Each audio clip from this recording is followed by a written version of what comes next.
Históricamente sabemos que los judíos han sido muy discriminados y con el tema de la guerra, tema de Alemania, nazi, etcétera, etcétera, etcétera, necesitaban un lugar donde ocultarse, un lugar que en caso de que se vuelva a repetir algo así en el mundo, van y se juntan, un pueblo donde puedan vivir tranquilamente. Muchas veces me preguntan si creo que esto tiene solución. Yo creo que no, tal y como está establecido, no tiene solución. Tengo varios datos aquí que si no te importa voy a sacar. Sí. También tengo que dar a entender a la gente que yo no estoy en contra del mundo musulmán, simplemente yo tengo mi posición. El antisemitismo es una cuestión europea, sobre todo centroeuropea. Tal y como ha enfocado el asunto de Israel con esos errores de los bombardeos a iglesias y tal, no lo ha hecho por convencimiento Turquía, lo ha hecho por conveniencia. Pero el caso es que lo ha hecho, porque no puede equipararse el actuar de una organización terrorista con la de un Estado. Ahora hemos descubierto que las guerras matan civiles. Es imposible que no mueran civiles. Es imposible. Hay una guerra que yo creo que ahora mismo es como la guerra más importante, es la guerra de la información. Es la guerra de cómo vemos nosotros, cómo vemos las personas de fuera, lo que está pasando ahí dentro. Y es la guerra que por todos lados. No hay fuentes imparciales, empecemos por ahí. Para mí la comunicación, los medios de comunicación es un frente de guerra más. Irán no ha atacado a nadie en 250 años. Pero todos sabemos que están en contra de Israel y quieren borrarlo. Absolutamente. Y en cuanto tengan bombas nucleares, esas bombas van directo a Israel. Israel se plantea la cuestión de la anexión de Gaza, la escalada de violencia va a ser tremenda. Pero bueno, entonces estamos al borde de una tercera guerra mundial. Hoy tenemos en el podcast a Carlos Paz, ¿sí? Y vamos a hablar un poco de tema Medio Oriente. Es escritor y te dedicabas también un poco a estudiar la política, tema... Sí, aquí se utiliza general. la palabra analista, que es un poco para el que no sabe hacer nada y intenta aparentar que sabe mucho. Sí. ¿Y eso, cómo empiezas tú con eso, en verdad, en este mundo?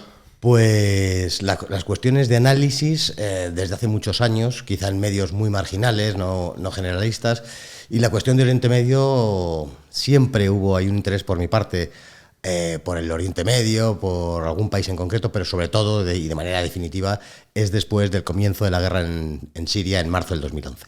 Sí, he estado viendo varios podcasts tuyos y hablas muy centrado también al Siria, lo tocaremos más medio para el final, pero lo que sí me gustaría es ir a lo fuerte, ir a lo que está pasando ahora mismo, actualidad, Palestina, Israel. ¿Cuál es tu posición, si se puede decir, sobre el tema?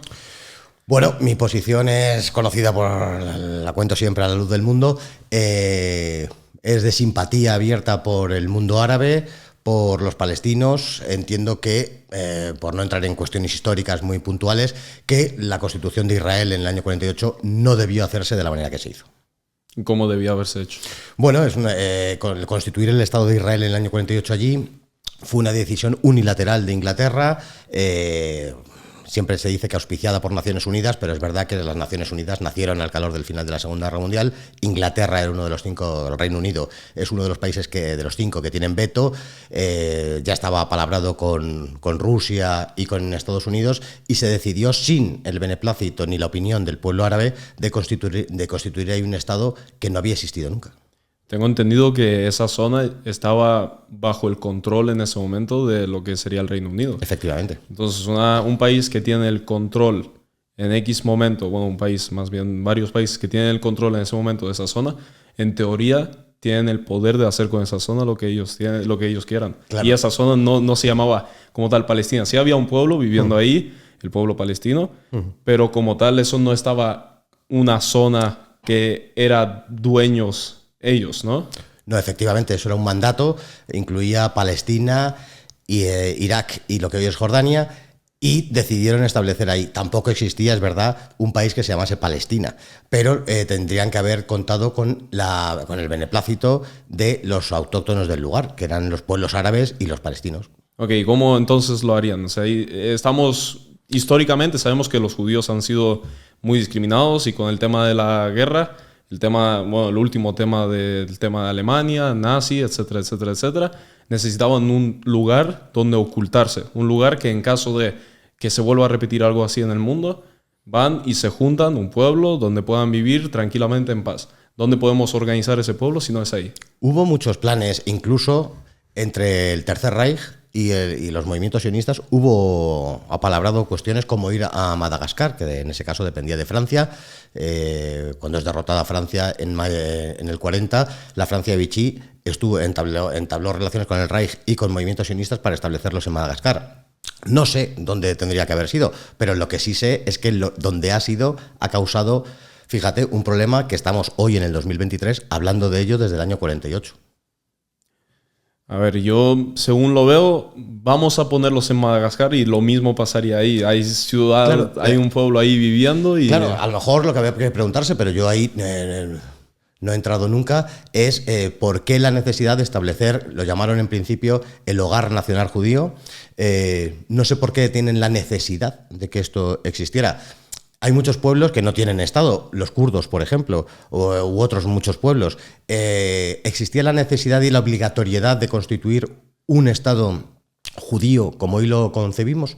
Pues a lo mejor... Yo creo que la historia lo dice sola, ¿no? Lo constituyeron literalmente por el hecho del nazismo, de cómo en todas las épocas de la vida... Mucho antes del nazismo, el movimiento sionista nace muchísimo antes, nace a finales del siglo XIX, no había pasado ni la Primera ni la Segunda Guerra Mundial ni nada parecido, y ya se estaba hablando de constituir el Hogar Nacional Judío. La Declaración de Balfour, que hoy se cumplen 106 años, es muy anterior al Holocausto. Luego la idea había existido mucho antes, y quizá lo que sucedió en la Segunda Guerra Mundial aceleró y justificó que esto se pudiera concretar. Exacto, entonces sí tiene sentido más que nada de identificar ese lugar como el sitio No, de... ni el hecho en sí, puesto que hace 106 años ya se hablaba de esto, ni el lugar creo que tenga que haber sido de la manera que ha sido. Podría haber sido muchos años. Mira, por ejemplo, había una república soviética en tiempos de Stalin que era de judíos, por ejemplo, que eso se desconoce en el centro de Asia.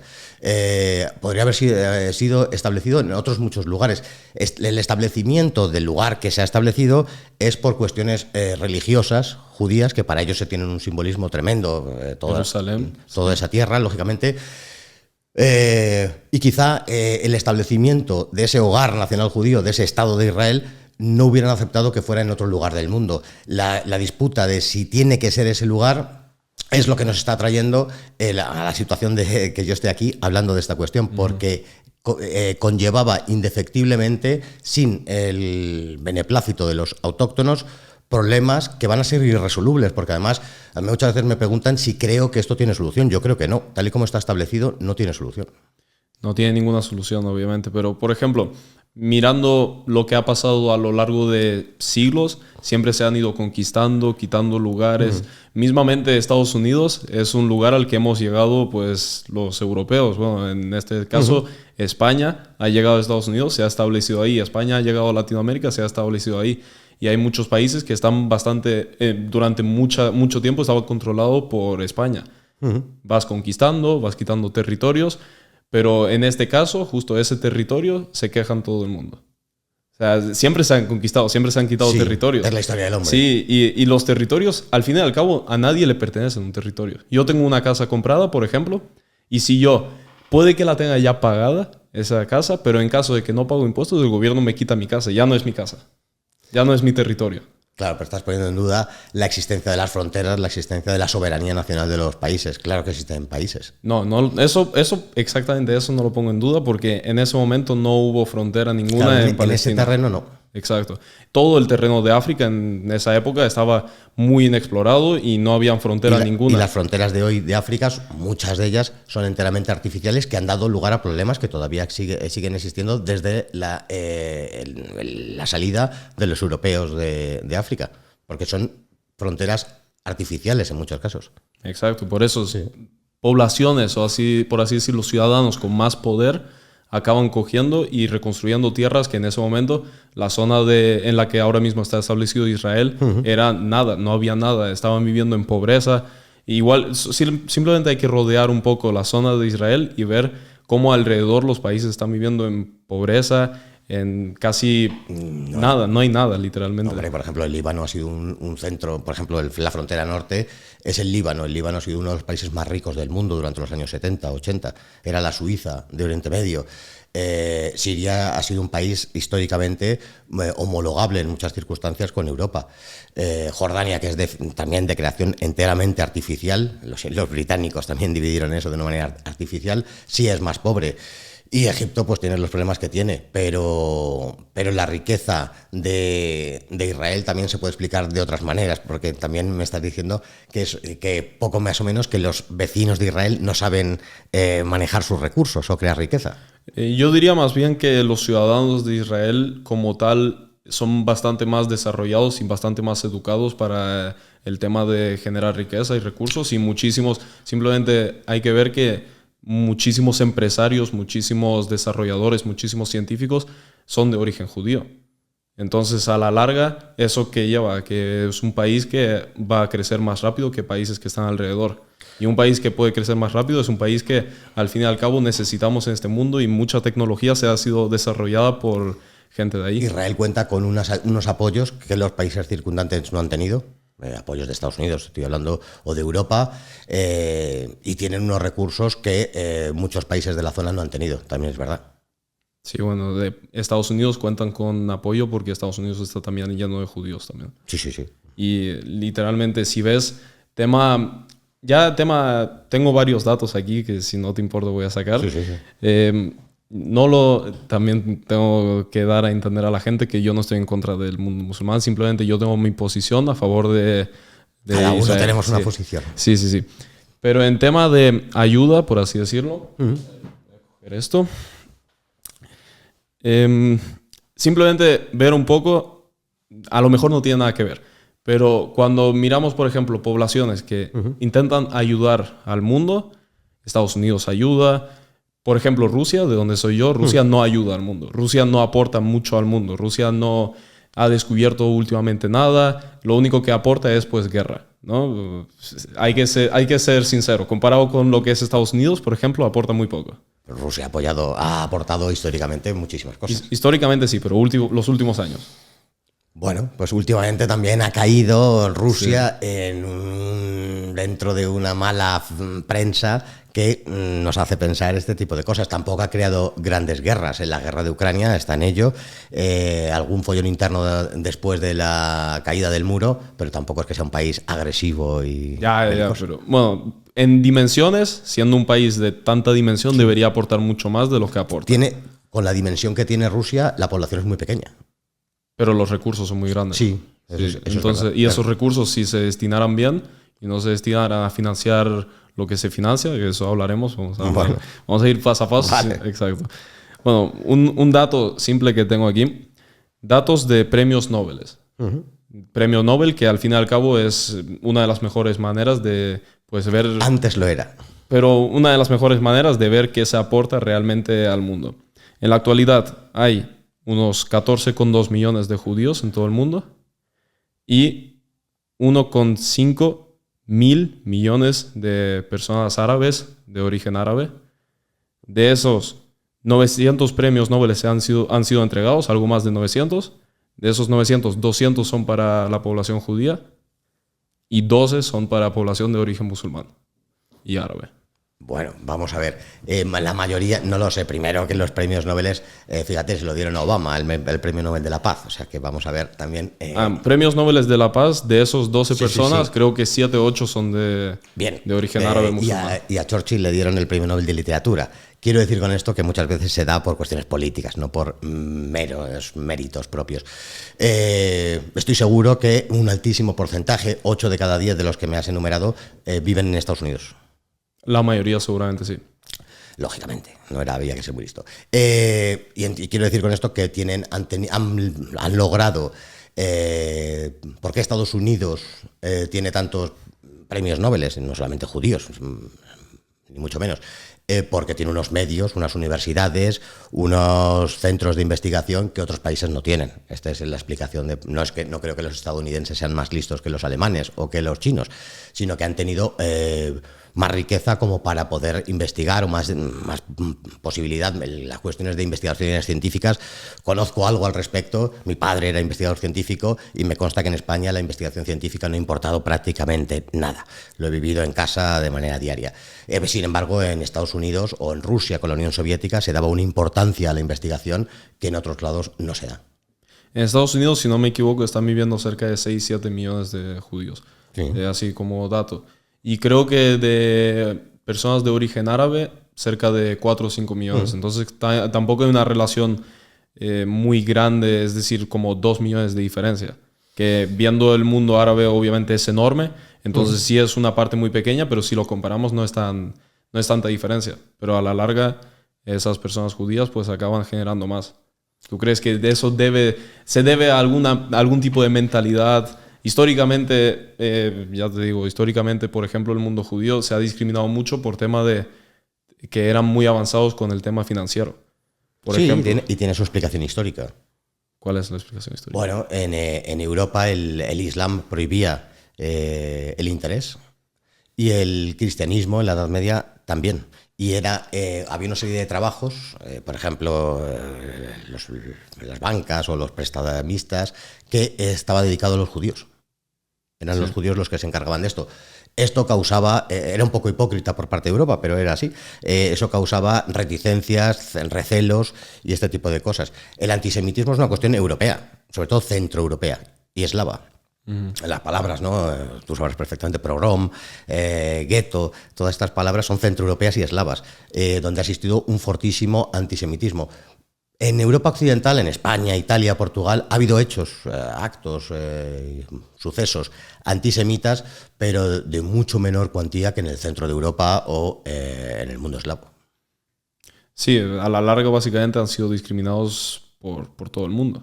O sea, y volvemos al hecho de que tendrían que ocultarse en alguna parte. Si le echan de todos los países, le echan de Alemania, les echan de España, les echan de todas partes, ¿a dónde quieren ellos acabar? Y hasta en Rusia tenemos mucha discriminación, por ejemplo, al pueblo judío. Sí. Ahora mismo directamente con el presidente apoyando a Palestina abiertamente y dejando entrar a Rusia directamente terroristas, ya no te digo palestinos. Estoy dividiendo Palestina y Hamas. Y representantes de Hamas entrando en Rusia y Putin recibiéndolos con las manos abiertas. Rusia y la antigua Unión Soviética, el primer país que reconoce a Israel es la Unión Soviética, por cierto.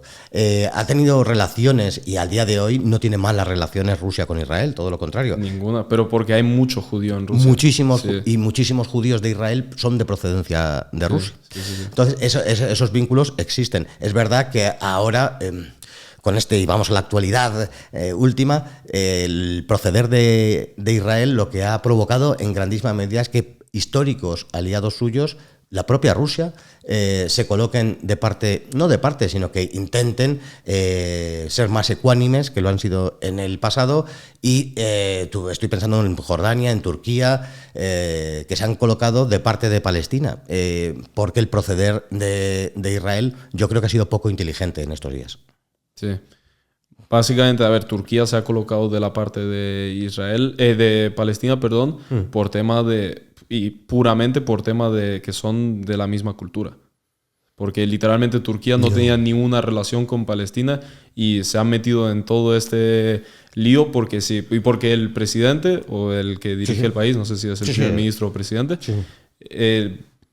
yo diría que lo está haciendo más que nada por mover las masas y por que ellos se den cuenta de que deberían votarlo. Llegan las votaciones pronto y dice, ok, voy a meterme en este lío. Sí hay una explicación. Primero que Turquía, el presidente Erdogan es de la hermandad musulmana, de la misma hermandad musulmana que es Hamas. Turquía y Qatar son los que alimentan a la hermandad musulmana y a esos partidos políticos y a esos grupos terroristas de la hermandad musulmana. Además, en todo lo que está pasando hay una lucha interna dentro del mundo islámico de a ver quién capitanea a todos esos países. Y Turquía ha dado ese paso para intentar ser un hegemón dentro del mundo islámico. Básicamente por eso, pero es verdad que a lo mejor ese paso, con todo y con eso, no lo hubiera dado si el proceder de Israel hubiera sido otro. Yo creo que tal y como ha enfocado el asunto de Israel, con esos errores de los bombardeos a iglesias y tal, no lo ha hecho por convencimiento Turquía, lo ha hecho por conveniencia, pero el caso es que lo ha hecho. A ver, Israel bombardea iglesias y al principio entró directamente Palestina dentro de Israel y mataron a personas que eran simplemente hasta españoles, han muerto en el festival ese que se desarrolló. Sí, pero distingamos una cosa. Hamas es una organización de la hermandad musulmana que es uno de los pivotes sobre los que gira el islamismo. Y al tú equipararte al el proceder de Hamas, no se puede justificar los secuestros de la gente, la manera de proceder. Si tú, Israel lo ha dicho muy claramente, vamos a hacer lo mismo, vamos a utilizar la misma violencia. Un Estado no se puede, esto es evidente, en España, por ejemplo, teníamos el terrorismo de ETA. ETA se iba a Francia, sus cabecillas. Nosotros no teníamos el derecho de bombardear Biarritz o Burdeos. Sí, pero en este caso ETA es español. Sí, pero es que ese proceder de equipararte a una organización terrorista, de que un Estado se equipare a una organización terrorista, es lo que el derecho internacional le ha llamado a la atención. De hecho, Naciones Unidas, en este sentido, el otro día pues le leyó la cartilla a Israel por ese proceder, porque no puede equipararse el actuar de una organización terrorista con la de un Estado.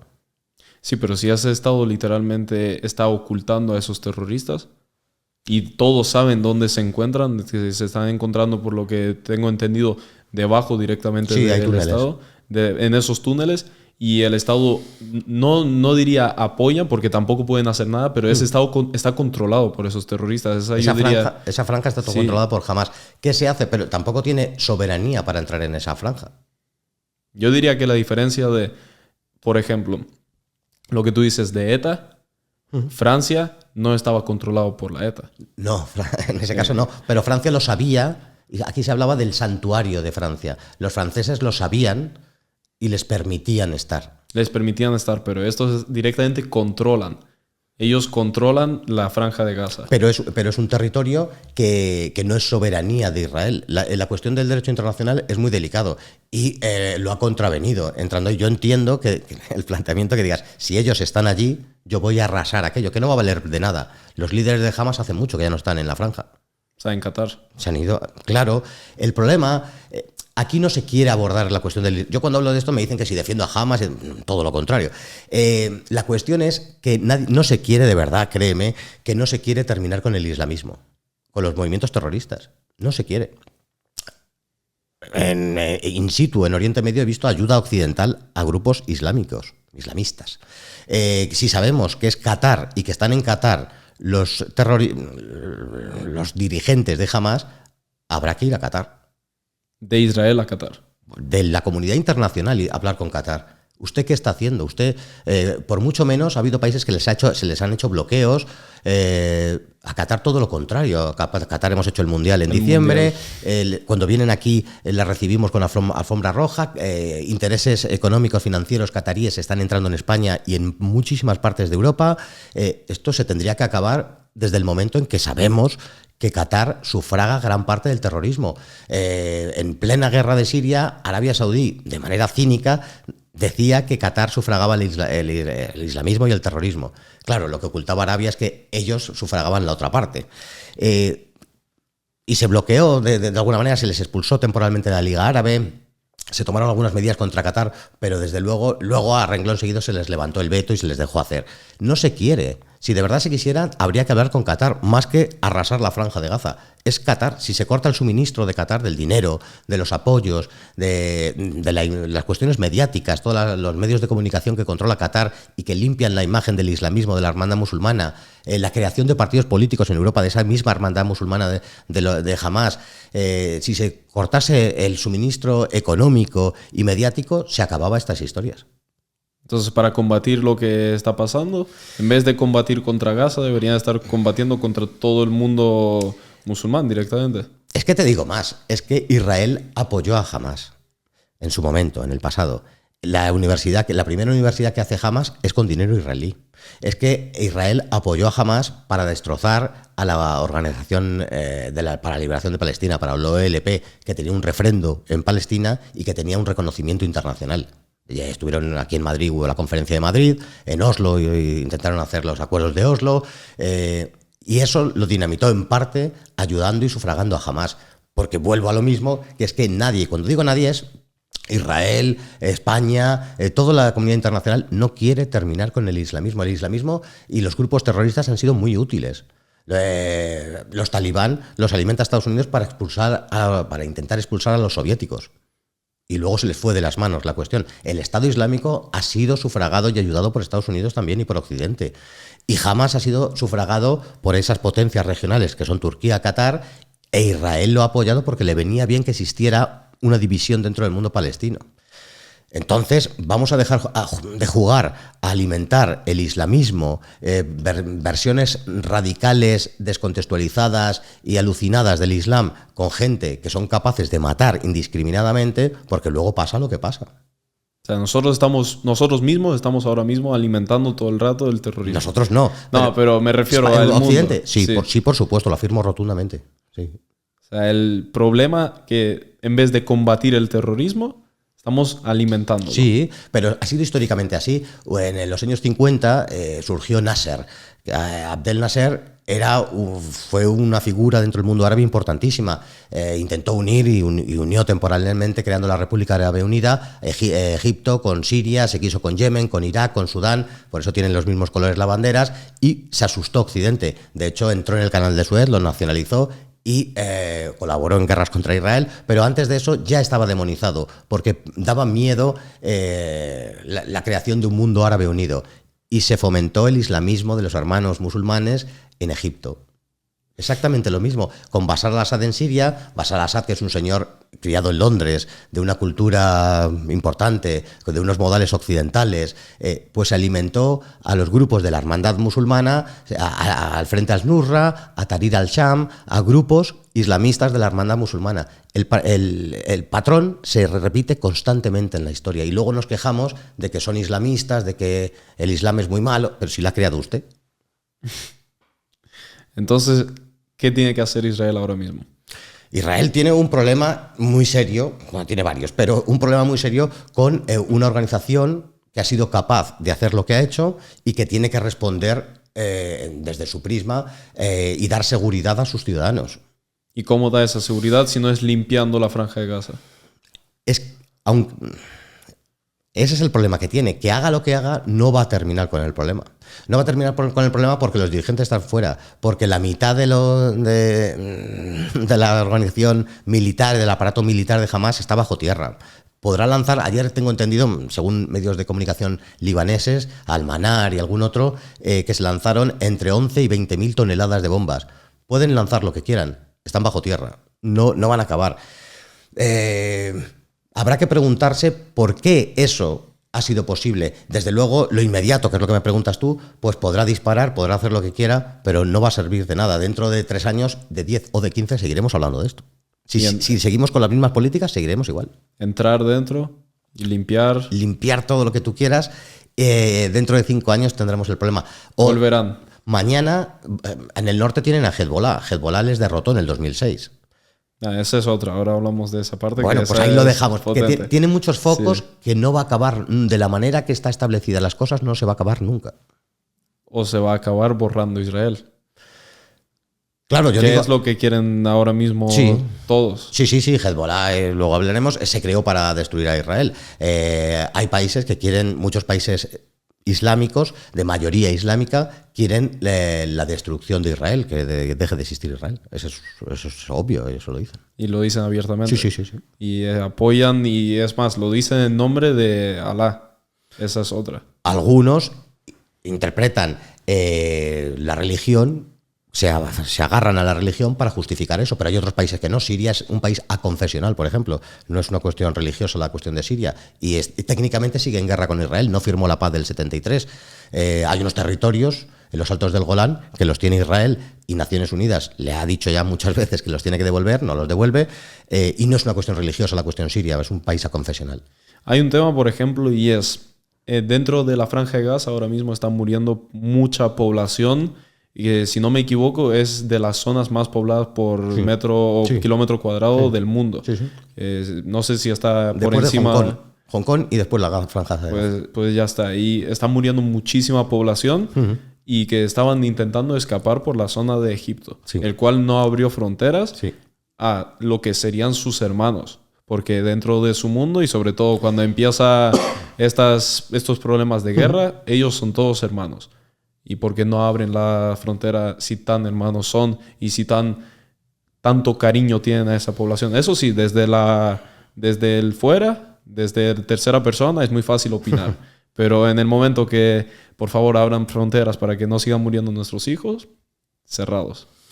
Sí, yo ahí veo dos cosas. Es verdad, lo que tú estás apuntando es un acto de hipocresía por parte, en este caso en concreto, de Egipto, de no dejar entrar a esa gente. Si no me equivoco, Jordania también tiene... Jordania ha tenido... es verdad que ha habido campos de palestinos en el Líbano, en Siria, en Jordania, han acogido a palestinos históricamente, y es verdad, y fue un elemento que colaboró para que sucediera la guerra civil del Líbano del año 75 al 90.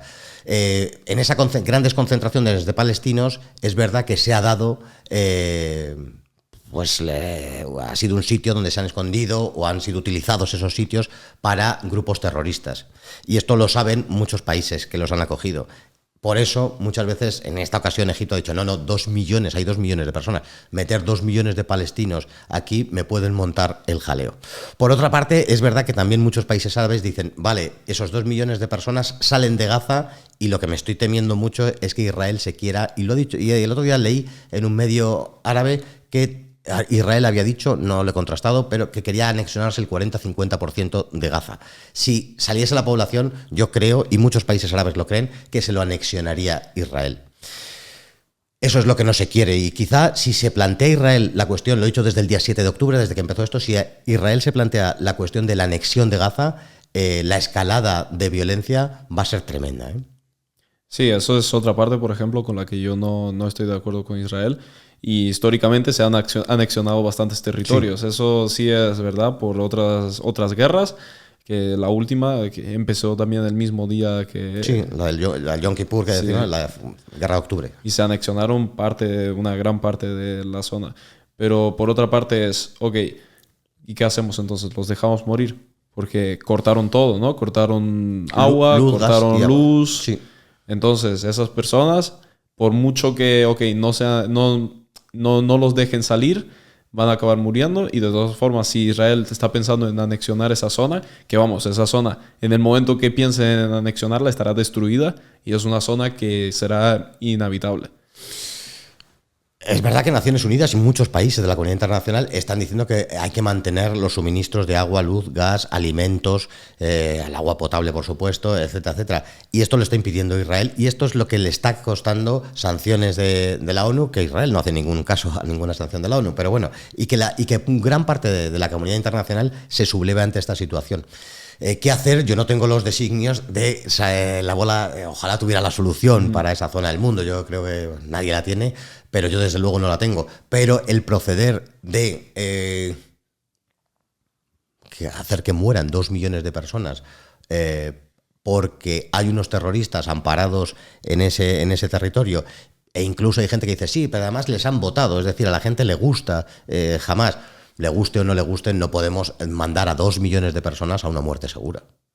Hay un tema, por ejemplo, en tema de matar población normal por tema de terroristas, que podríamos referirnos también al tema del 11S, ¿no? Cuando Estados Unidos bombardeó todo por unos terroristas y murió muchísima gente. Y no soluciona nada. Y primero, no solucionó nada, y segundo, tampoco fue muy criticado, que yo recuerde.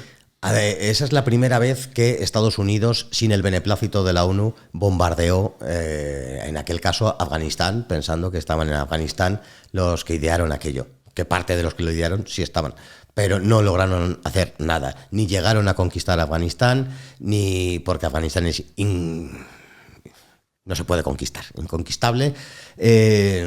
Y no sirvió para nada. Se permitió que Estados Unidos actuara así por lo que habíamos visto en la televisión de los aviones y el acto terrorista en sí. Pero lo que vimos es que 20 años después se tuvieron que ir otra vez y dejaron aquello abandonado a su suerte, y los talibán vuelven a estar en el gobierno. Esa manera de actuar en determinados países no tiene ninguna aplicación. Fíjate si se volcaron los Estados Unidos con todo el material bélico que tienen, tenían bombas que perforaban la tierra a no sé cuántos metros, explotaban, no valió para nada. ¿Por qué tomaron esa determinación? Porque se vieron, y es similar en ese sentido a la situación en la que se encuentra Israel. Israel se encuentra con un ataque terrorista de una magnitud que no había conocido. Estados Unidos se encontró con aquello que tampoco había sucedido nunca, y algo tienen que hacer. Yo entiendo la situación, por eso digo que tienen un problema.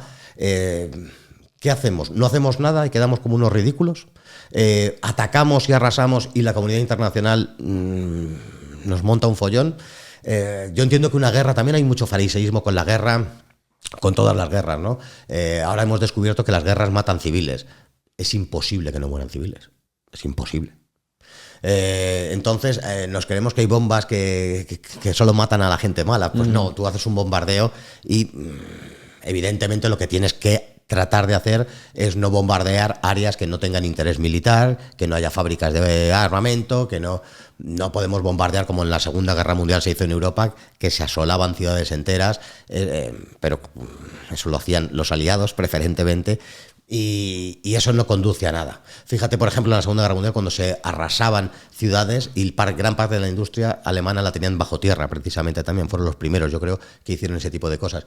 No vale de nada empezar a sumar cientos de miles, millones de muertos para que no sirva para nada. Es la vía de escape en aquel momento del 11M de Estados Unidos por hacer algo, y hoy en día Israel es la vía de escape para a su población contentarla, pero que tampoco la están contentando. Están bastante enfadados los israelíes. Hay una guerra que yo creo que ahora mismo es como la guerra más importante, es la guerra de la información. Sí. Es la guerra de cómo vemos nosotros, cómo vemos las personas de fuera, lo que está pasando ahí dentro. Y es la guerra que realmente empezó ganando Israel y ahora mismo está perdiendo por todos lados. Sí. Algo que literalmente tiene una influencia enorme en todo lo que está pasando en este mundo, incluido en este caso Estados Unidos, que es el mayor apoyo de Israel. Cuando en el momento que a Estados Unidos cada vez se está pasando más al bando de Palestina, poco a poco, con temas de... el otro día, por ejemplo, que dispararon a un hospital y luego salió en New York Times que ese hospital lo dispararon ellos mismos. Los palestinos mismamente se han disparado a su propio hospital para promover esa desinformación y que la gente se oponga a Israel. Es decir, matan a su propia población para que la gente se ponga contra Israel, ¿no? Yo la información que tengo es que finalmente el bombardeo del hospital sí fue un misil israelí. Pero volvemos a esa guerra de información. Yo las fuentes que tengo no hay fuentes imparciales. Empecemos por ahí. Yo me alimento, evidentemente, intento ir a países terceros que no tengan grandes intereses, pero esto en este tipo de conflictos es casi imposible. Mis fuentes son medio orientales, son del Líbano, son de Siria y no son imparciales. Tengo también, al final, pude ver en el New York Times, poco sospechoso, que reconocieron que la bomba sí era de Israel. Lo que pasa es que al principio hubo un problema. Al principio se dijo efectivamente que era israelí, luego se dijo que no. Israel sacó un vídeo al instante que demostraba que había sido de Hamas. Tuvo que retirar el vídeo a los 25 minutos porque el vídeo era de hacía un año o dos. Es decir, se miente. Todos mienten porque la guerra es para mí la comunicación, los medios de comunicación es un frente de guerra más. Esto es, y al final hay muchas cuestiones que se quedan en cuestiones de empate. En la guerra, por ejemplo, se demostró de 1000 maneras diferentes que Siria, el gobierno, el ejército árabe sirio, el gobierno de Bashar al-Assad no utilizó nunca armamento químico. Pero todavía siguen repitiendo los medios que Bashar al-Assad utilizó armamento químico. Fueron miembros de la OPAC, de Naciones Unidas, del organismo de Naciones Unidas que se encarga de este tipo de cosas, dictaminó por 3 veces que no había sido el ejército árabe sirio, pero todavía se sigue en los medios viendo que se utilizó armamento químico. Es decir, la verdad importa muy poquito. Yo he venido muchas veces de Oriente Medio a contar cosas que he visto y muchos medios de comunicación de izquierdas y de derechas me han dicho esto no se puede contar. No interesa la verdad. Tengo, por ejemplo, yo un dato, volviendo al tema del misil al hospital. Cuando cualquier misil, yo que estoy más cercano a la otra guerra actual, Rusia-Ucrania, cuando cualquier misil ruso aterriza en Ucrania, al momento empiezan a investigar de dónde proviene el misil. Obviamente cuando cae un misil no desaparece. Claro, no. Hay fusilaje. Y en este caso, el misil que cayó al hospital, le han pedido pruebas y dijeron que el misil desapareció. No dejó restos. Pues es raro, si eso es así, es raro indudablemente. Exacto. Y yo lo veo muy raro y obviamente si el misil fue israelí, presentarían las pruebas al momento. Mira, aquí están las pruebas, aquí están los restos del misil israelí. No presentaron pruebas, dicen que el misil desapareció. El misil no desaparece. Claro. Siempre siempre hay pruebas y se puede investigar y se puede dictaminar en un porcentaje muy alto la autoría del lanzamiento. Sí. Exacto. Entonces, bueno, dejemos ese tema ahí, pero yo creo que el tema del misil se puede ver algo feo por ahí. El tema de arriba, el tema de Irán, el tema de Hezbollah, se llama, ¿no? Sí, sí. Porque en ruso es otro nombre. Yo veo todo en ruso. Entonces, Hezbollah, que lleva, por ejemplo, luchando contra Israel mucho tiempo, que llevan intentando fabricar armamento químico, armamento nuclear desde hace decenas de años, y literalmente hay un departamento en Israel que está todo el rato combatiendo contra ese armamento nuclear. Irán. En Irán. Sí. Por lo que tengo entendido, Sí. yo, si no me equivoco. Sí.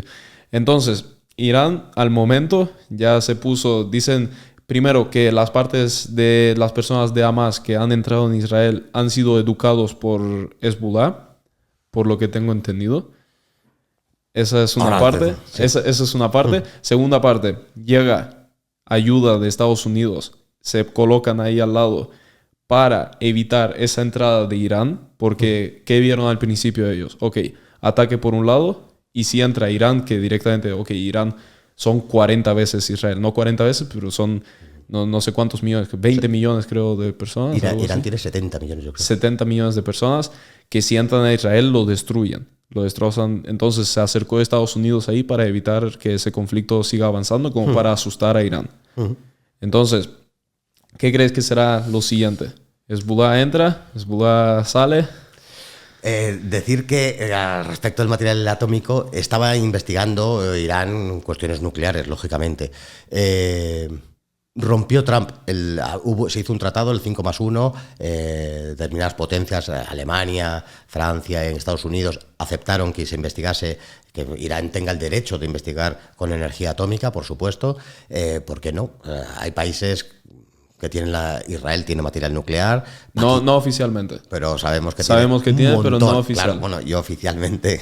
Pero sí, pero hay un problema, y es que algunos países, lo vemos con Corea del Norte, Claro. lo vemos con Rusia, vemos países que son algo más agresivos y que pueden, algunos países lo tienen para defensa y otros países lo tienen para ataque.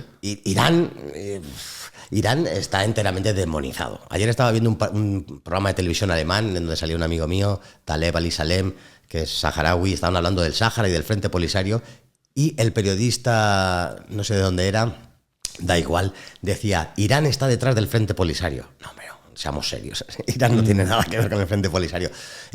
Irán siempre lo utilizamos para explicar que está detrás de todo lo malo. Irán no ha atacado a nadie en 250 años.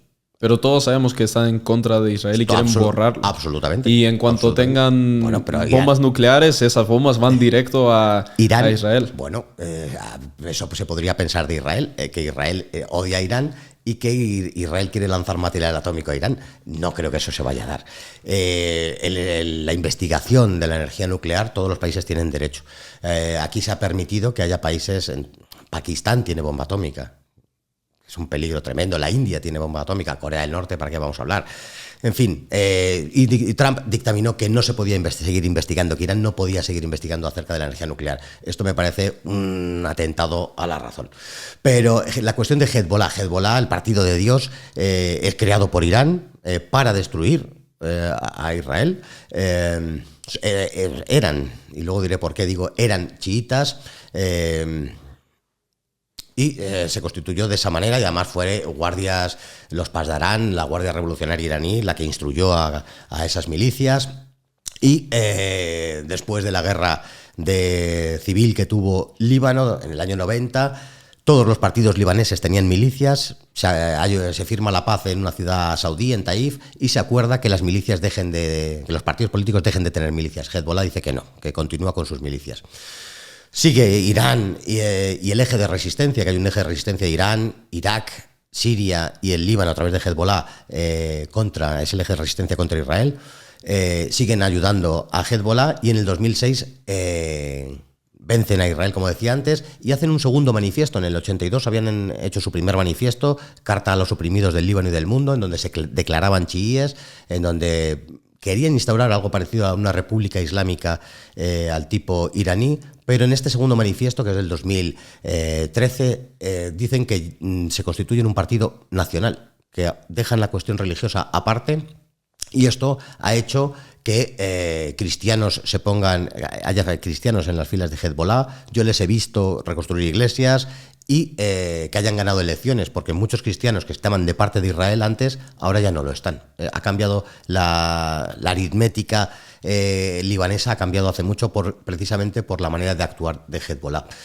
Hezbollah ya está en la guerra. Hezbollah sigue lanzando misiles en la frontera norte. Hay un pequeño apéndice del Líbano, que son las granjas Sheba, que también lo tiene Israel, que Naciones Unidas le ha dicho que lo devuelva y tampoco lo devuelve. Hay un trozo de ese territorio conocido como Granja Sheba que ya ha entrado Hezbollah, y mañana va a hacer una declaración, una cosa muy sorprendente. El secretario general de Hezbollah, Hassan Nasrallah, va a hacer un comunicado. Va a ser que entra en guerra formalmente, seguramente, y va a ser inevitable a los ojos del Hezbollah, lógicamente. Si entra en guerra, ¿qué hará Estados Unidos en este caso? ¿Ya están aparcados ahí al lado? Sí, ya tienen ahí sus flotas y sus cosas Estados Unidos. 2 flotas enormes han llegado con aviones, con... Sí, siempre llevan unos medios tremendos que luego valen para muy poco. Bueno, salieron trasquilados de aquella guerra en el Líbano, salieron trasquilados de Afganistán, no han solucionado nada de donde han entrado. Bueno, pues si quieren bombardear el Líbano, que ya está destrozado económicamente, el Líbano económicamente está peor ahora en paz que Siria en guerra. La economía libanesa está destrozadísima después de la explosión del puerto de Beirut. ¿Se atreverá a meter soldados sobre el terreno? Yo creo que cada jugada aquí va a tener unas consecuencias tremendas. Si Estados Unidos mete soldados en Israel, en el Líbano, se puede desencadenar un movimiento de fuerzas que no sabemos a dónde puede acabar. Irán, como decía antes, hace 250 años que no ataca a nadie. Irán es un país que se le tilda de belicoso, pero está siempre intentando conciliar las cosas y no entrar en guerra. Pero si mete soldados en Norteamérica, Estados Unidos, yo no descarto que Irán hiciera alguna declaración en ese sentido y movilizase a otros países y a ellos mismos para entrar en el conflicto. Podría ser de unas consecuencias insospechadas. Yo diría sería primero entrada de Irán, movilización de Irán, y segundo ya entrada de Estados Unidos. Al principio apoyarán un poco con tema armamento, como hacen con Ucrania, apoyan desde el exterior y luego en caso de entrada de Irán, ahí ya entrarían ellos y empezaría la movilización mundial. Yo creo que Irán no va a entrar en el caso. Rusia y China no van a permitir que se ataque a Irán. China está a lo suyo. China está en su tema con Taiwán, por lo que tengo entendido. Entonces ellos están como entre ayer y hoy ha hecho una declaración China de apoyo a Palestina. Una cosa que ha sorprendido porque China no se mete en asuntos externos, pero se ha manifestado en este sentido. Irán tiene buena relación con Rusia y con China y yo creo que no le dejarían caer a Irán. Pero Irán va a medir mucho los pasos y yo creo que Irán no va a entrar en la guerra tal y como están constituidas las cosas a día de hoy. China apoya a Palestina, Rusia apoya a Palestina, Estados Unidos apoya a Israel. Europa apoya a Israel. Y Europa, en parte, apoya a Israel porque yo veo mucha población que está...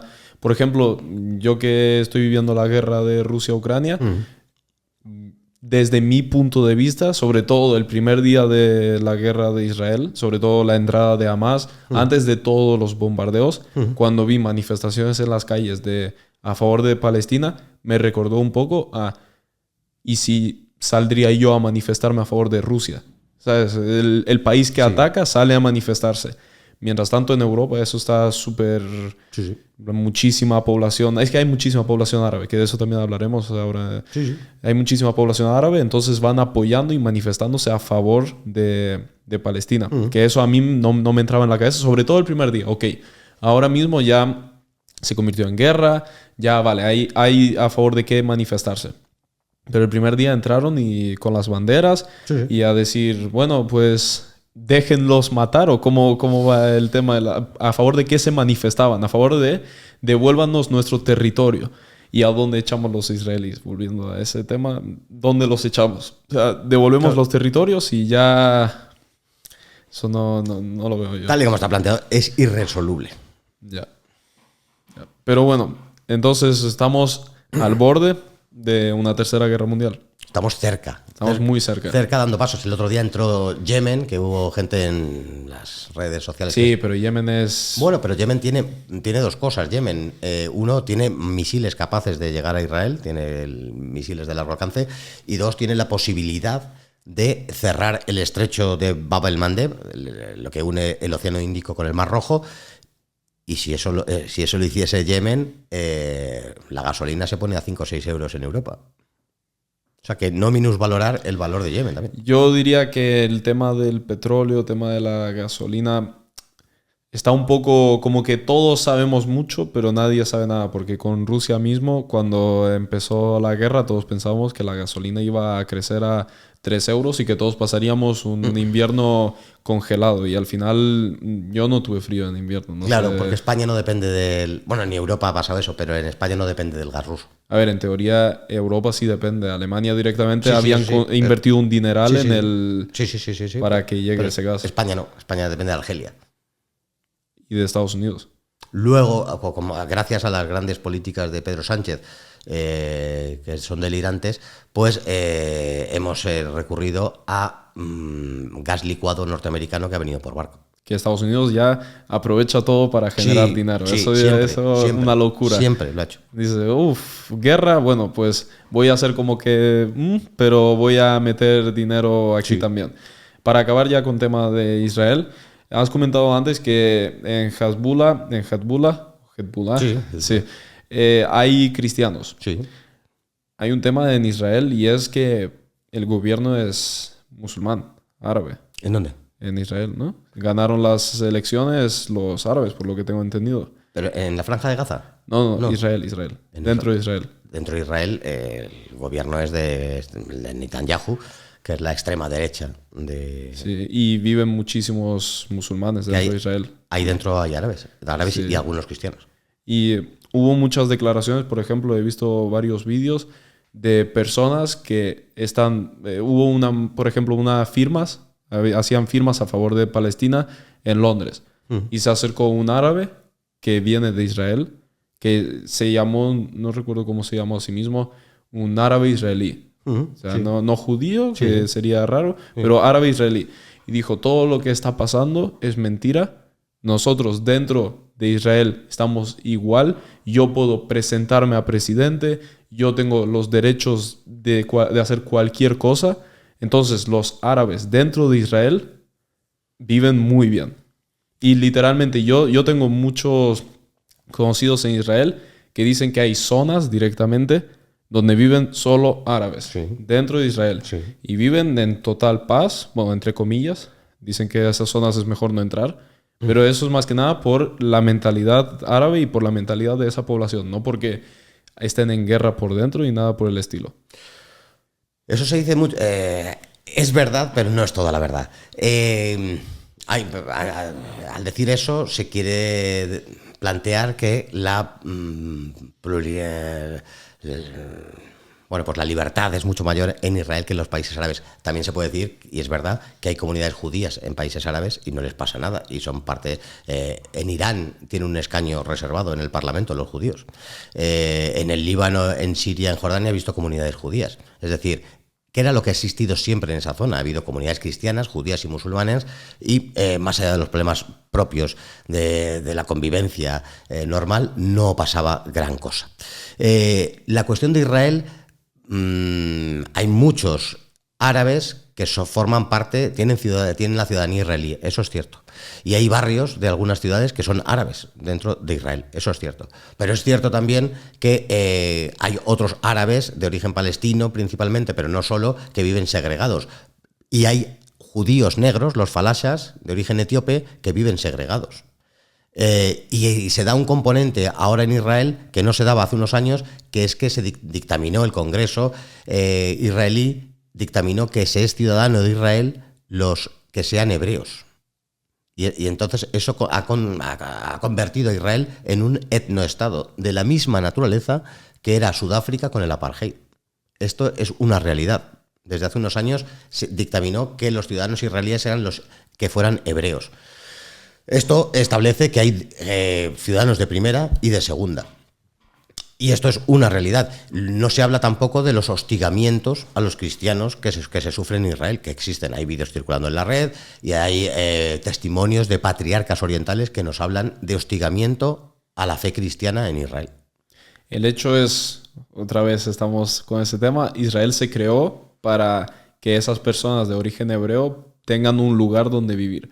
Entonces, ok, sí, está muy mal el hecho de personas de más derechos, por así decirlo, porque seas hebreo, que eso yo es la primera vez que lo escucho. Yo no sabía que hay esa diferencia y por lo que tengo entendido, pues no sé si es oficial el hecho de si eres hebreo tienes más derechos dentro de... En algunas circunstancias sí.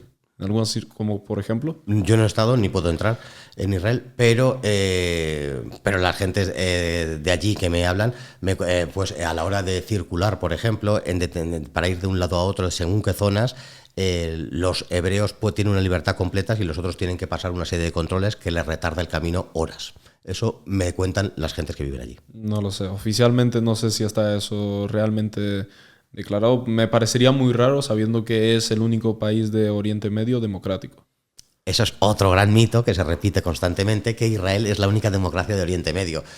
Solo decir que, sin entrar a evaluar si es una democracia, Israel, todos los países que circundan Israel, el Líbano, Siria, Jordania y Egipto, tienen parlamentos, tienen constitución, tienen elecciones, hay partidos políticos, hay oposición y tienen todas las formas democráticas como para hablar de una homologación democrática.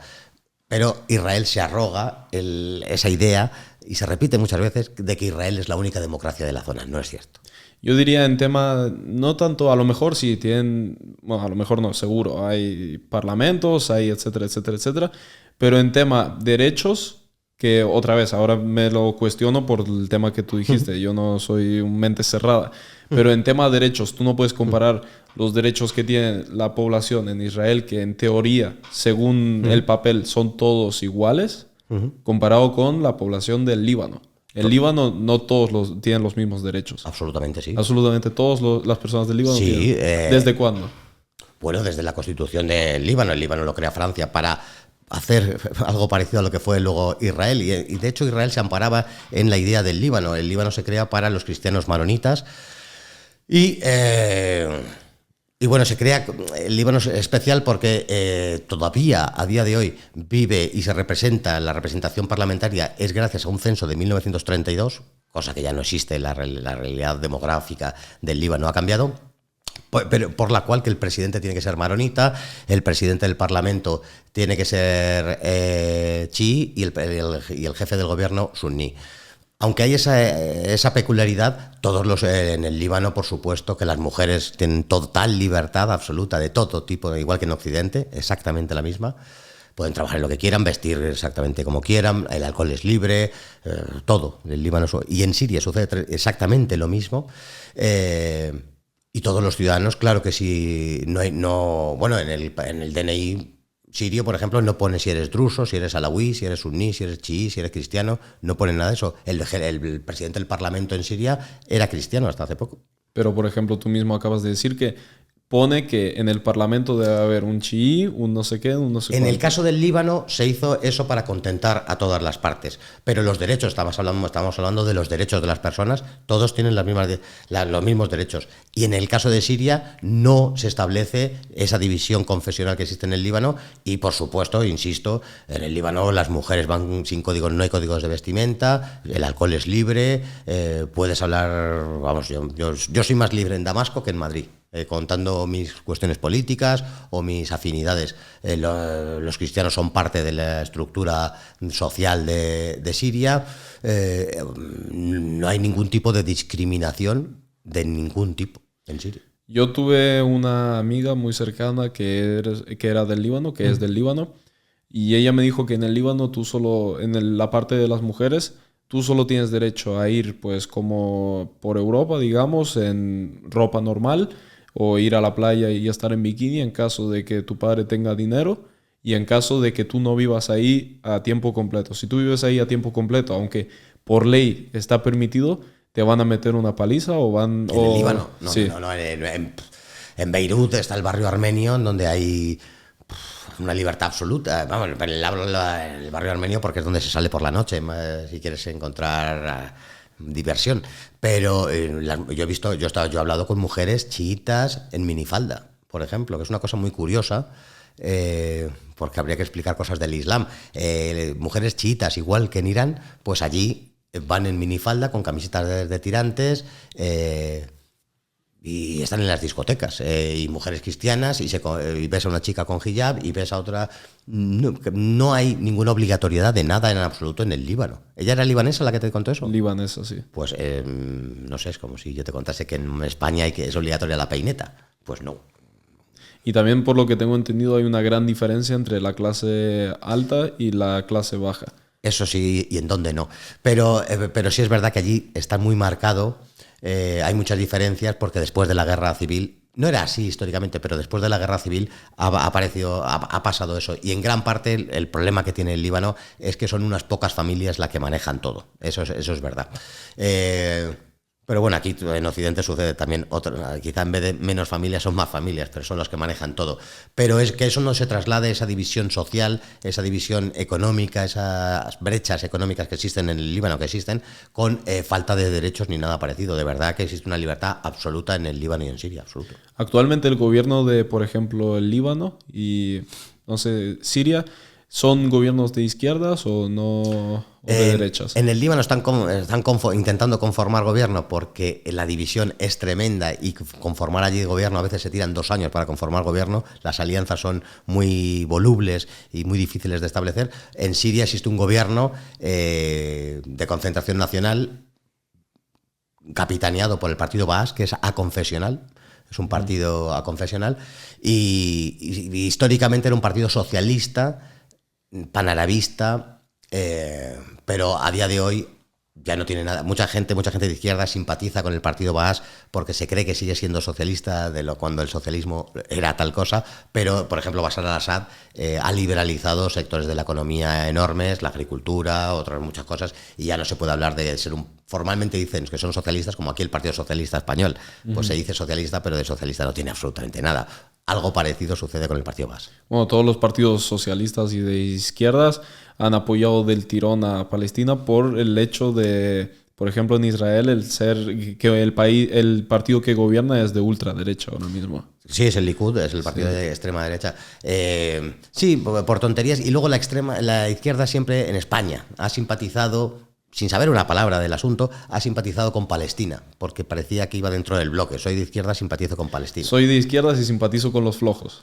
Sí, ha sido una tontería que han hecho siempre, pero también es verdad que el Partido Socialista históricamente tuvo mucha atracción con Israel, a favor de Israel, por el socialismo que existía en los kibbutz. Cuando se forma Israel, sí tenían esos kibbutz, esos sistemas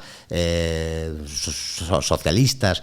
Le atrajo mucho, y muchísimos socialistas históricos españoles pasaron por Israel para ver la realidad de los kibbutz, por ejemplo. Había ciertas simpatías. Hoy eso ya queda muy difuminado porque queda muy lejos el Israel de 1948. En España, por ejemplo, en el momento que empezó la guerra, en el momento que se invadieron, en el momento que entraron los terroristas a Israel, directamente el partido... ¿Cómo se llama el segundo que gobierna? Sumar directamente salió a declarar cómo están en contra, mientras que por otra parte Vox declaró al momento que están a favor de Israel y que están en contra de todo el ataque terrorista que se sufrió. Porque es verdad, si es que en el fondo no interesa hacer análisis de la situación y de verdad querer saber lo que está sucediendo y buscar una solución. Lo que se hace es posicionarse como los que del Madrid-Barça. Bueno, yo soy del Madrid o yo soy del Barça porque sí. O sea, no te voy a explicar por qué me gusta un equipo y no otro. Pues de la misma manera yo he visto posicionarse a políticos, a periodistas de esta manera, sin analizar qué es lo que está sucediendo, por qué ha sucedido eso y si es posible una solución o analizar la situación. No, son activistas, son de una parte u otra y van a defender unos intereses independientemente de lo que pase o cómo pase. Es muy importante. Yo creo que al final lo hacen más que nada por interés. Es decir, si hay tanta población aquí de izquierdas que apoya a Palestina y luego si hay tanto árabe también y cada vez más y más y más, te sale rentable al final apoyarlo para que salgas elegido. Mientras que, por otra parte, y es que lo apoyaron en el momento del acto terrorista. O sea, no lo apoyaron en el momento de la guerra, sino apoyaron el acto terrorista sin decir que apoyó el acto terrorista. Claro. Apoyaron el hecho de decir, ok, entran en el país, matan a gente, pero Israel, ustedes no hagan nada. Por favor, no hagan nada.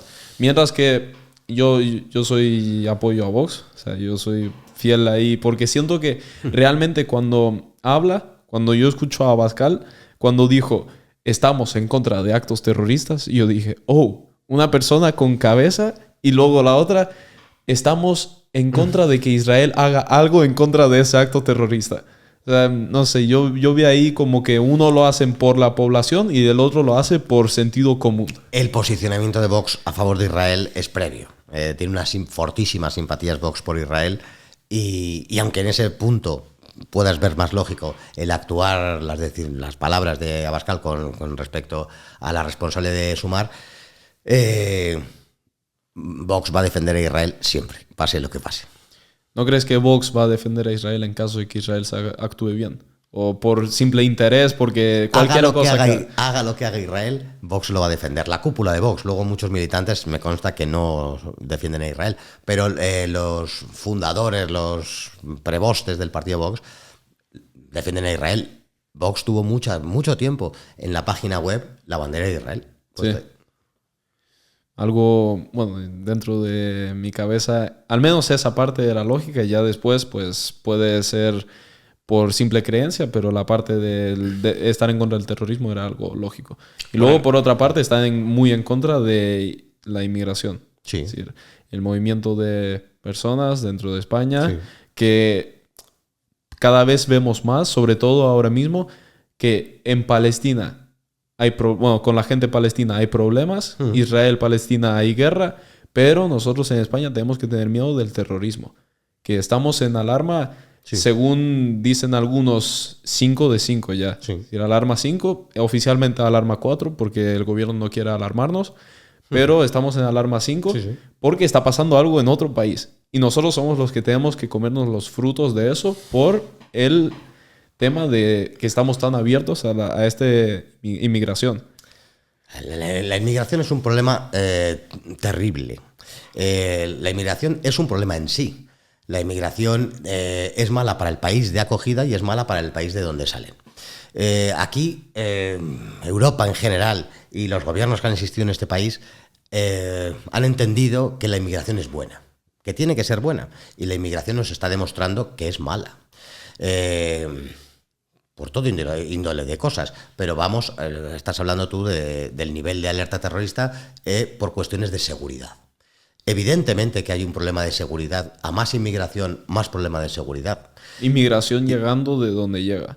Ese es otro tema. Porque, por ejemplo, llegó mucho inmigrante de Ucrania. Claro. En su momento, refugiados. Los ucranianos no te van a crear una banda terrorista, ni te van a poner música ucraniana a todo volumen, ni te van a hacer bandas organizadas de delincuentes ucranianos. No.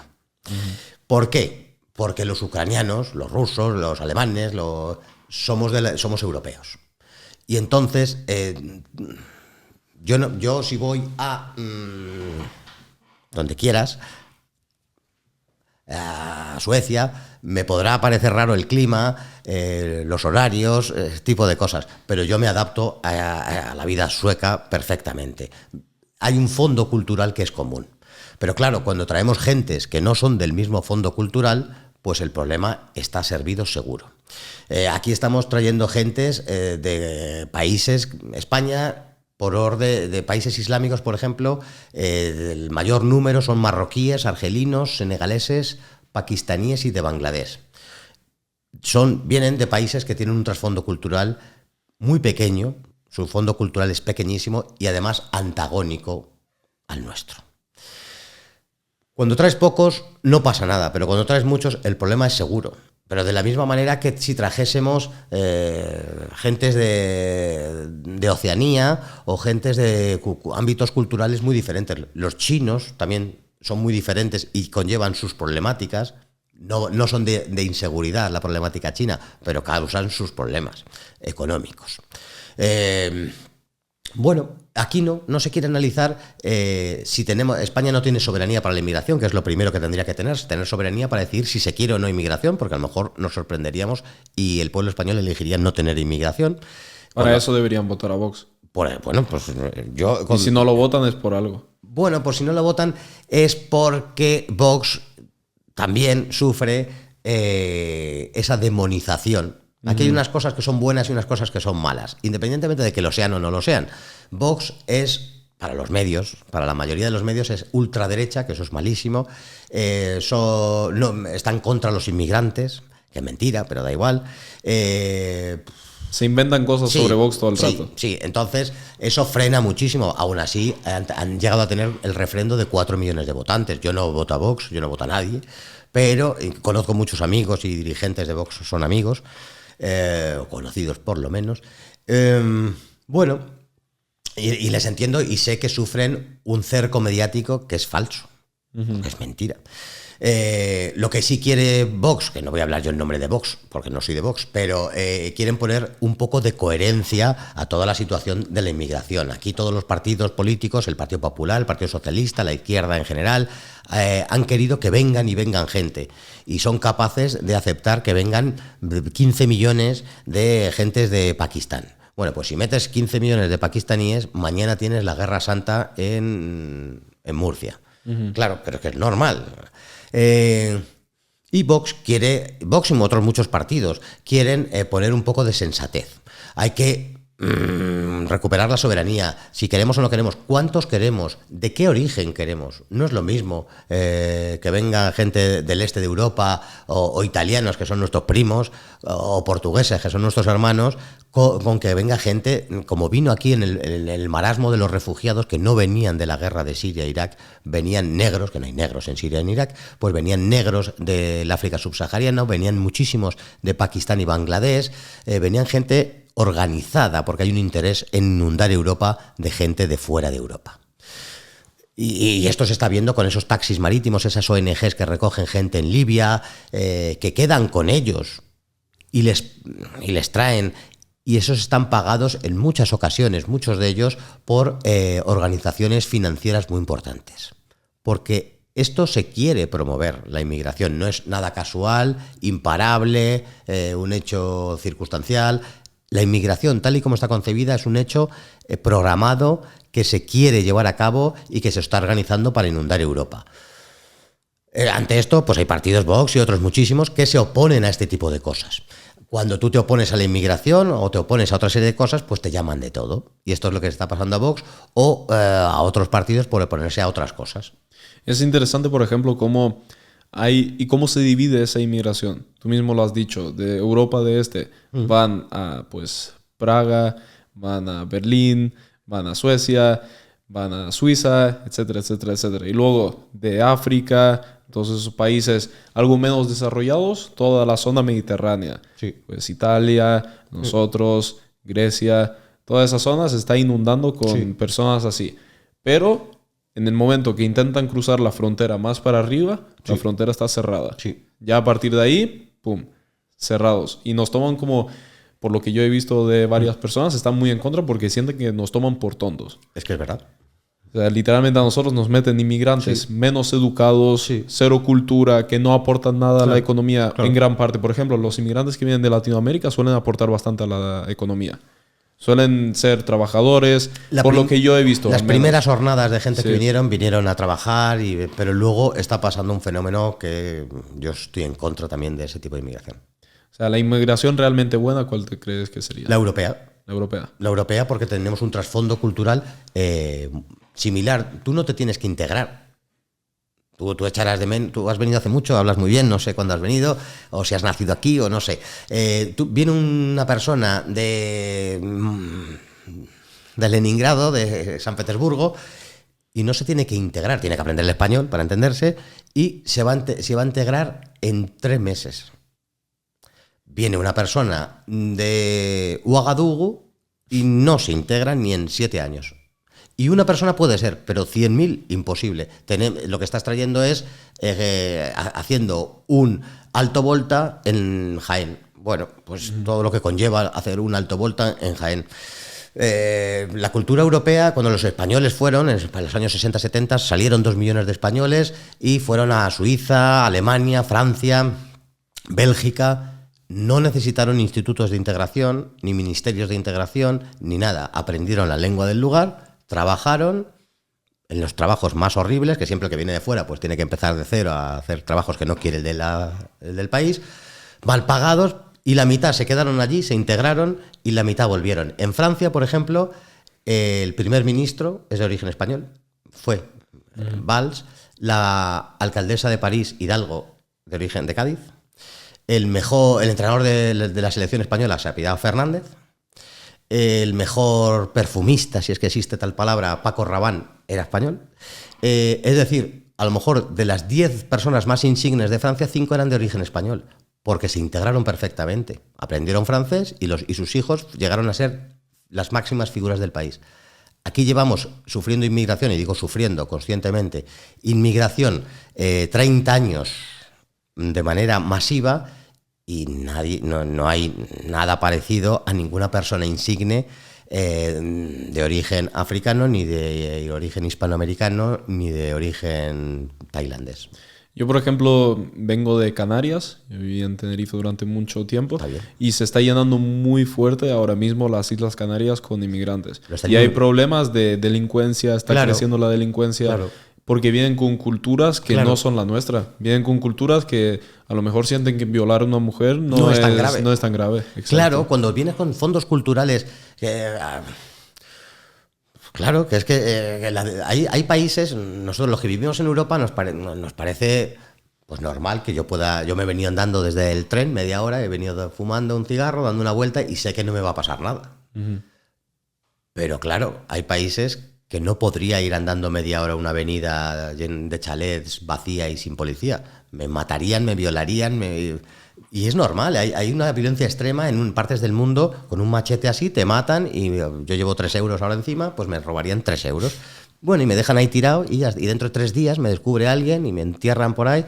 Así funciona la mitad del mundo. Si vienen gentes con ese trasfondo cultural, pues les parece normal hacer una violación en grupo para pasar el rato, o beber hasta caer inconscientes y montar unos problemas tremendos y ponerme su música horripilante a todo volumen, o montar bandas organizadas de delincuentes, o bueno, es que se organizan de esta manera este tipo de gente, o sea, es que es horroroso. Y cuando esta gente amante de la inmigración dice, no, son todos iguales, no somos todos iguales, es que ahí empieza el problema de todo. Es que yo yo como España, si fuera yo el Estado, diría quién va a venir, de qué parte y por cuánto tiempo y para qué. O sea, parece que hay un derecho divino de ir circulando por el mundo, viajando. No existe tal cosa. No existe tal cosa en ningún lugar del mundo, menos aquí en Europa, que parece ser que es que no podemos hacer nada. Te presentan el fenómeno de la inmigración primero como un fenómeno, no como un problema, y después que es inevitable. No, es muy evitable. O sea, tú intentas entrar en Rusia porque tienes derecho a ir a Rusia. Te dicen, bueno, usted necesita visado, ¿para qué viene? ¿Quién es usted? Porque es un país normal. Pero es que Europa, y sobre todo España, es un país de broma. Es un país enteramente de broma. No podemos absorber toda esa cantidad de gente que va a asumir en muchos casos problemas, que además servicios pues lo enraizamos con la cuestión de la alerta 4 o 5. Servicios de información de Medio Oriente me cuentan que a la policía les dicen que vienen islamistas que han estado en la guerra de Siria y han entrado en España. Y luego la policía no tiene la culpa, no les puede parar porque no hay orden de parar a esa gente, les vigilan, hay muy buenos servicios de inteligencia españoles, trabaja muy bien la policía, saben quién es, pero aquí está. En Europa se calculan 60.000 islamistas. Un ejército. Eso es un problema tremendo. Es interesante, por ejemplo, que no recuerdo si era en Dinamarca o en Suecia, hace unas semanas hubo un asesinato. Sí. Por 2 marroquíes, si no me equivoco, asesinaron a una persona en un campo de fútbol o sí, algo por el estilo. En Suecia. Sí. Y se lo tomaron ya, toda Europa está en pie, sí. No sé qué. Nada. Pero aquí esto pasa sí. cada nada. O sea, entraron 2 ahí y ya asesinaron, ya llegaron. Y qué casualidad que han sido ellos, ¿no? Y no han sido unos ucranianos que llegaron. No, los ucranianos no van a... pues acerca de donde estamos, que tengo entendido que hay muchos ucranianos y me consta que no causan ningún problema. Porque tienen un trasfondo cultural análogo a nosotros. Pero claro, si lo llenas de gente de fuera, ¿qué está pasando? Te decía antes que no hay interés por acabar con el islamismo, no hay interés de acabar con la inmigración, con los problemas de la inmigración. Es cuestión de tiempo que sucedan este tipo de cosas. Tal y como está entendida la inmigración por el buenismo del progresismo, que el progresismo es de izquierdas y derechas, el Partido Popular es tan progre como el Partido Socialista. Es cuestión de tiempo que sigan sucediendo violaciones grupales, que sigan sucediendo asesinatos sin sentido de un tío con un cuchillo apuñala a 4. Es cuestión de tiempo. O sea, hoy estamos a 1 de noviembre, pues ¿quién me dice a mí que antes de que acabe el año no va a suceder algo en España? Sería muy posible que sucediera algún atentado en España. Por otra parte, también está el tema de Francia, otro país que ha sido muy afectado por el tema de la inmigración, pero solo se critica en el momento que se critica. Por ejemplo, Francia hace 5 años ganó el Mundial. El Mundial de Francia, el equipo que ganó el Mundial, de 20 personas, de 20 jugadores o 22 jugadores, pues 17 eran afroamericanos, ¿no? Sí. Como, por no decir, sí. Bueno, negros, eran negros. Sí. 17 de ellos eran negros. Nadie se ha quejado. El mejor jugador francés se nota que no es de descendencia francesa. Entonces, en ese momento, todos estamos en silencio. Pero en el momento que empiezan las cosas a pasar malas, pues ahí sí. Entonces, para una cosa sí, pero para la otra no. ¿Por qué llenan el equipo de Francia con personas que no son franceses entonces? Porque gran parte de los inmigrantes que tiene Francia la mayor parte son argelinos. Hay imágenes y se sabe perfectamente que los hijos de estos argelinos no se sienten franceses. Tienen la ciudadanía francesa, eso es un drama para Francia. Tienen la ciudadanía francesa, pero no se sienten franceses y lo dicen. Muchas veces he contado que quise ir a ver Marsella. Es triste, lamentable, peligrosa, 2/3 de Marsella que no es francés. Y muchas calles que ni el ejército puede entrar. Me hablaban la policía marsellesa de que hay calles con islamistas armados, con armas automáticas. Esto es una realidad y alguna vez ha trascendido que cogen una K-47, ametrallan a uno y se van. Esto ya existe en Francia. Existe en Marsella, en Lyon, en Nantes, en zonas de París, porque hace muchos años, cuando empezó esta cosa, era en la periferia de París. Ahora ya son barrios de París. Vimos lo que pasó en la final de la Copa de Europa, lamentable. Y entonces el Estado ahí ya no existe. ¿Por qué no se quejan antes? Porque te llaman racista, te llaman pues, todos esos epítetos de cosas que te tienen que llamar cuando tú te opones a la inmigración, cuando tú te opones a decir, como yo digo mucho, que la inmigración, antes estaba explicando que está promovida, y dirá alguno, ¿qué interés hay por promover esto? Pues hay un interés doble muy claro. Por uno, depauperan las condiciones laborales de los trabajadores europeos. Los empresarios ganan más dinero. Por eso, entidades financieras sufragan esos taxis marítimos que existen en el Mediterráneo. Y por otro, se produce esa sustitución étnica, que se refleja en la selección de fútbol. Si de 11 jugadores en la foto, 8 no son naturales del lugar, es que se está produciendo una sustitución étnica. Y esa sustitución étnica se está buscando, porque se quiere destrozar los entresijos de lo que ha sido Europa tradicionalmente. Y en Francia, que llevan desde que abandonaron Argelia, pues ya se ha producido. Esa sustitución étnica se produce en esa selección nacional de fútbol, se produce en datos tan escalofriantes como que el Islam ya ha igualado a los cristianos en Francia. Ya hay el mismo número de musulmanes que de cristianos en Francia. Es decir, se está desnaturalizando Francia. Francia está a punto de dejar de existir. Y muy cerca a esa situación está Bélgica.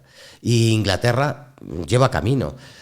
Hay zonas de Italia que sucedió eso también. En España, en Barcelona, Bilbao y Almería está empezando a suceder. Y te das cuenta que justo esos países y esas zonas son como las zonas más conflictivas, al fin y al cabo. Son las más conflictivas y volvemos a encontrarnos a unos amigos de los que hemos hablado a lo largo de esta conferencia, de esta charla, que es la hermandad musulmana.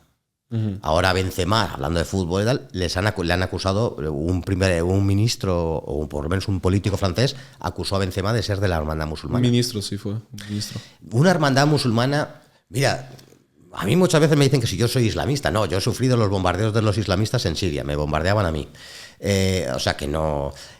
El islamismo está por un lado el wahabismo, que son los que crean el Estado Islámico, los talibán, este tipo de cosas, terrible. Pero luego hay otro islamismo que acá, a los ojos de Europa, les es simpático y que es igual de peligroso, que es la hermandad musulmana. Que son los de Hamas, cuando ven la ocasión, aceptan el juego democrático, forman partidos políticos. Cuando ven la ocasión, se sublevan armados con AK-47. Fueron los que organizaron la guerra, el comienzo, el inicio, la génesis de la guerra de Siria. La hermandad musulmana tiene partidos políticos en Europa. En España, en Melilla, tiene la coalición por Melilla. Y estuvo a punto de ganar. En la hermandad musulmana es ese partido político que aparece en la novela Sumisión de Houellebecq, en donde llegan al poder e implantan la Sharia, porque la finalidad de la hermandad musulmana y de los wahabitas, del Estado Islámico, es la misma, que es la implantación de la Sharia como única fuente de derecho. O sea que es un peligro. Y luego es un peligro también, ¿no? Cuando la población tiene la creencia de que la muerte no es algo tan fuerte, ¿no? Que matar no debe ser tan castigado, por así decirlo. Que claro, matan en palabra de Dios. Claro, estos islamistas, que no son, incluso muchísimos musulmanes, llaman a ellos takfiríes, es decir, que están fuera del Islam, que utilizan el Islam con malos fines. Esas visiones descontextualizadas, lo que aquí llamamos radicales, visiones parciales, literales sobre todo, sería lo más acertado, del Islam, en donde tienen esa concepción que pueden matar en nombre de la religión, en nombre de un Dios, pues claro, esto atenta contra, ya no solamente contra Europa, sino con cualquier país que quiera ser civilizado. De hecho, este tipo de gente atenta más contra muchísimos países de mayoría islámica que contra Europa. Lo que quieren es eliminar cualquier versión del Islam que no sea la suya y, por supuesto, el cristianismo y demás religiones, por supuesto. Sí, básicamente quieren implantar que todos tengamos su visión. Sí. Pero esa visión, y eso distorsiona mucho y es lo que llama a confusión de que el Islam es el enemigo. Yo no creo que sea el Islam, es el islamismo. El enemigo. Un islamismo que antes lo he dicho y lo repito, no se quiere terminar, porque Europa y Occidente utiliza ese islamismo como una pieza en el ajedrez que le viene muy bien para tapar otros problemas. Hay un tema, por ejemplo, que todo lo relacionado con el mundo musulmán, islam, árabe, está muy criticado por todo el mundo. Todos tenemos creencias, pues, sobre todo la gente que desconoce, sobre todo la gente que está al borde de eso, que no conoce mucho. ¿Cómo lo resumen? Discriminación a la mujer y matanza en palabra de Dios. Sí. Y luego hay países que se están intentando limpiar dentro de toda esta cultura, entre ellos pues Arabia Saudita, entre ellos Qatar. Intentan crear esa limpieza a base de inyectar dinero en, pues ahora mismo en deporte. Por ejemplo, están intentando llevar todo el deporte para allá, todos los empresarios para allá, todos los empresarios nuevos que están saliendo, sobre todo, pues yo tengo muchos conocidos que se están moviendo a Dubái. Sí. Están intentando limpiarse por esa parte. Sí. Y de repente, pues llega el momento de que un príncipe, uno de esos sheikhs, van y matan a un periodista. Sí, horrible. ¿Cómo quieres tú, cómo planteas tú limpiarte y pues coger y matar a una persona y tú tienes el poder dentro de tu país de matar? ¿Cómo puedes limpiar un país donde tú tienes todo el poder? Literalmente, si yo ahora mismo, me dicen todo el rato, Marc, vete a Dubái para no pagar impuestos. Marc, vete a Dubái para no pagar impuestos. Ok, yo llego ahí con mi familia y de un día a otro, si yo gano una apuesta contra un sheikh, por ejemplo, o yo voy a un casino y gano en el casino y el casino le pertenece... Un sheikh no, en sheikh es en ruso un jeque. Sí. En el casino gano y el jeque dice, no, pues no le pagamos. Y es más, vamos a quitarle la casa y vamos a quitarle todo. O yo tengo un juicio contra él, yo tengo un juicio contra un jeque. No se puede ganar a un jeque en un juicio. Hay una inseguridad jurídica palmaria. Pero volvemos a ver que no interesa analizar lo que sucede en esa parte del mundo. Volvemos a ver que la mayoría de los aliados de Occidente en esa parte del mundo son los países Arabia Saudí, Qatar, Turquía. Bueno, Turquía lo dejaríamos aparte, pero aunque así es. Pero sobre todo esos países es horroroso. O sea, se ha vendido que Arabia Saudí Que le han dado ayer me enteré que le han dado el Mundial 2032. 2034 creo. O 34, ¿no? Sí, no sé. O 32, porque 23... Ah, no, 34, no sé. No lo sé ahora mismo cuándo sería. 34 creo, sí. Puede ser. Sí, claro. Pues que se lo van a dar. Es una atrocidad. Es una atrocidad. Un país, hablan de los derechos humanos. No interesan los derechos humanos, no interesa la situación de la mujer, no interesa la situación de los gays, no interesa la modernidad. Esas 4 cosas se utilizan siempre contra quien yo quiera utilizarlo. Se dice, por ejemplo, Irán, que es muy malo, y yo he estado en junio en Irán y me han llamado de todo porque he contado lo que he visto en Irán. Bueno, pues en Irán la mujer trabaja en lo que le da la gana. En Arabia, por supuesto que no. Han vendido que Arabia Saudí se ha modernizado porque pueden conducir ahora las mujeres. Bueno, mire usted, de verdad, si las mujeres han conducido en Irán desde que existen los coches. Hay diputadas iraníes. Bueno, pues ahí la situación de la mujer no la contamos. Pero decimos que matan a los gays en Irán. No matan a los gays, matan a los pederastas. Que relacionar gay con pederasta es un camino peligroso, por otra parte. En Arabia Saudí sí. Se dice que la modernidad, bueno, muchísimo más moderno, es para la gente Irán, porque en Arabia viven muy bien los jeques, los hijos de la familia Saud, y etcétera, etcétera. Pero la gente, bueno, en fin, vive como en la edad de piedra todavía, en muchos lados de Arabia. Se utilizan todo esto para los países que les quiero demonizar, les aplico eso, pero no me lo aplico a mis aliados. Arabia Saudí es un país enteramente medieval, un país que sufraga los grupos terroristas que antes he dicho. El wahabismo es incompatible con la civilización, pero con la civilización humana, con Europa, el cristianismo y con el Islam. El wahabismo es una digresión histórica que nos quiere llevar al siglo VI, un auténtico, siglo VII, un auténtico disparate. Bueno, pues esa es la religión oficial de Arabia Saudí, en donde los cristianos no hay ninguno, no hay ninguna iglesia y no hay ninguna interpretación islámica fuera de la wahabí permitida. Hay una parte chií muy pequeña al sur, casi con Yemen, que han sufrido lo que han sufrido. A mí me consta, y me lo dicen religiosos, que a Arabia Saudí les mandan hojas de la Biblia, entre otras publicaciones, para que allí puedan montar la Biblia y poderla leer, porque está penada con la muerte la posesión de una Biblia. Y yo he ido con otro periodista muy conocido a Irán, que es muy religioso, y llevaba la Biblia en la mano, y hemos estado en la catedral armenia de Teherán. Es decir, no interesa ni el islamismo, ni acabar con este tipo de cosas. Se les permite porque aquella poesía de Quevedo del siglo XVI, de poderoso caballero es don dinero, ¿no? Tienen ese dinero que Occidente, cuando hay dinero, se callan. Benzema es muy bueno porque es un futbolista que gana mucho dinero. Bueno, pues y el otro, como no tiene dinero, bueno, pues lo peligroso son Qatar, Emiratos Árabes, Arabia Saudí, Turquía. Vayamos a hablar con esos países y a imponerles que dejen de sufragar el islamismo, y se acabarán los atentados terroristas, muchísimos conflictos que están padeciendo, por ejemplo, la pobre Armenia, que no se habla nada de Armenia, que está sufriendo lo indecible, y Europa la está dejando abandonada. Se acabarían muchísimos de los problemas del mundo, pero es que a Occidente le conviene que existan todos esos problemas. ¿Qué es lo que está pasando en Armenia ahora mismo? Pues Armenia ha sido atacado entre Turquía y Azerbaiyán, que los dos son turcómanos, y les han arrebatado un trozo, el Nagorno-Karabaj, y están a punto de hacer desaparecer a Armenia. Armenia es el primer país cristiano de la historia, Armenia es un trozo de Europa en el Cáucaso, se lo quiere comer Turquía, y Europa ha apostado en favor de Azerbaiyán, esperando que les den petróleo, porque es un país muy rico en petróleo, porque no les dan. Todos los derechos humanos nos lo vendemos y los exportamos a los países que nos da la gana, pero a otros parece que los derechos humanos pues se lo pueden pasar por el arco del triunfo, que da igual. Todo siempre está en base de ese interés. Casi siempre. Y todo relacionado con el dinero. Sí. Es interesante, en verdad, eso. De cómo mueve el mundo, sí. Que tus principios se van a la mierda en el momento que entra el dinero. Estas gentes que creen en el dinero no creen en nada, por eso creen en el dinero. Y esas gentes son nuestros políticos. Por supuesto, toda la clase política, la clase financiera, la clase mediática. Cuando tú vas contando este tipo de cosas, pues te preocupas. No solamente, hay mucha gente, me consta, no solamente yo, ni mucho menos, que van a países, investigan lo que está sucediendo, traen su visión del problema y no se lo publican y le dicen, esto no lo podemos publicar, por este motivo, este otro.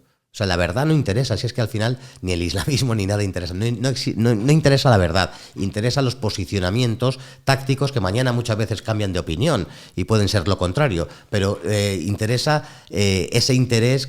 Yo he estado en televisiones, he trabajado en radios y he visto como muchos responsables dicen, esta cuestión no se habla, sea la que sea, porque no interesa. No interesa porque vamos a tener problemas. Hay mucho miedo, hay autocensura, no se atreve la gente a decir lo que piensa. Sí, he visto yo un libro que se llama El Director, no sé si sabes cuál es el libro, que es del exdirector de El Mundo, el periódico El Mundo. Y él contaba cómo literalmente había censura contra todo y que él cuando quería decir la verdad sobre algo, por ejemplo, cada uno de estos periódicos dice la verdad sobre su partido, es decir, solo apoya su partido y dice la verdad solo lo que le interesa al partido. Entonces todos estamos desinformados al fin y al cabo. Y medios de comunicación realmente que informen lo que tú quieras, lo que tú quieres ver, digamos, que es la verdad, muy pocos, por no decir ninguno, y porque los cierran al momento. Son medios minoritarios los que de verdad actúan en libertad, dicen lo que creen, que pues luego puede estar acertado o no, y dejan hablar a determinadas personas. Pues medios muy pequeñitos. Fuera de esos te censuran abiertamente y te dicen, que no vaya. Literalmente. Sí. Y no solo en las políticas, mismamente en el fútbol, el Marca apoya al Madrid. Sí, también, claro, sí. Es muy interesante, en verdad. Y pues este chico contaba como estuvo como director del Mundo muy poco tiempo, porque él quería decir la verdad. Si vas siendo honesto, queriendo conocer la verdad, yo odio muchas cosas y amo a otras, pero nunca de verdad, cuando he ido a un sitio y he venido contando cosas, de verdad que nunca he mentido.